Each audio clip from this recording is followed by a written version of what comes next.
All right, Senator James Paterson. Let's see if it works this time. Hopefully there's been no interference. Let's just make up interference from a foreign power and us being able to have a chat here.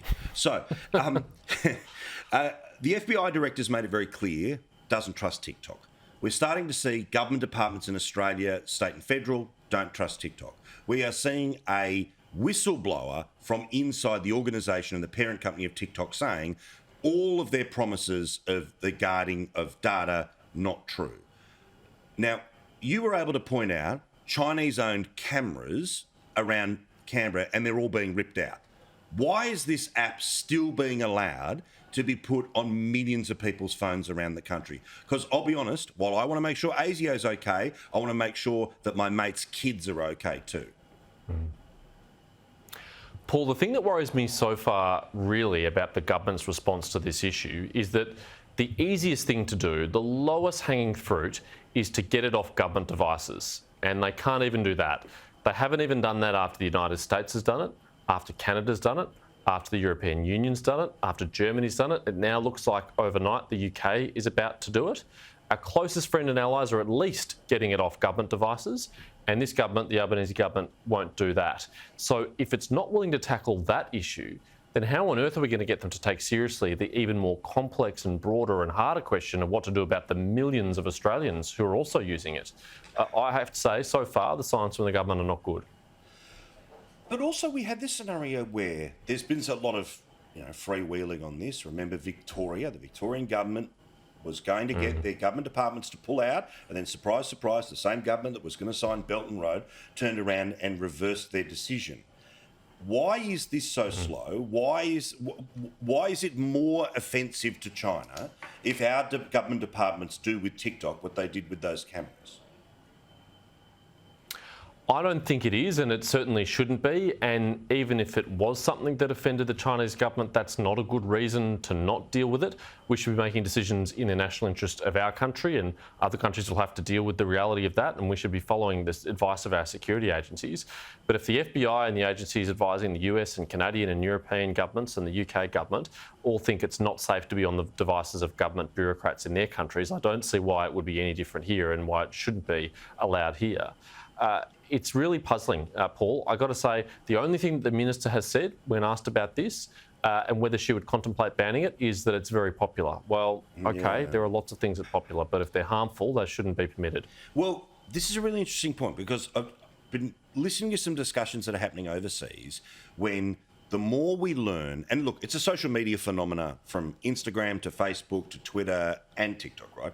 Which is, this stuff ain't great for your worldview, it ain't great for your brain, it ain't great for the way that you connect with the world. Part of the whistleblower's testimony that came out around the TikTok guy was about how endorphins are connected to all of this. Now, again, I'm not suggesting this is lead paint, but when we know it ain't good for you, the state generally has a response. We have it about tobacco. We have it about alcohol. We have it about, all other things. And even if you're into the world of harm minimisation, which of course is the soft lefty way of just do it over there. Again, you can't let this thing go rampant. The reason, and I think you touched on it, the reason government won't touch this is because millions of people under the age of 40, this is their main interaction with the rest of the world, and they don't want to, frankly, pull the cord out from the PlayStation. You're absolutely right, Paul. I've been very focused on the national security risks of the app, in particular the data security issues and also the avenue that it provides for potential foreign interference to the Chinese government. But that's just beginning of it. That's just scratching the surface. You're right, there are much broader societal problems that these apps pose. They do appear to do serious harm to the mental health of young people. They do often contain child exploitation and other illegal material on them.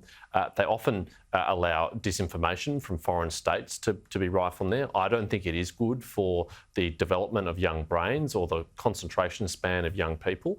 There are a whole range of negative spin-offs from these apps, and in particular the one that's controlled by an authoritarian power trying to economically coerce Australia and intervene in our democracy covertly.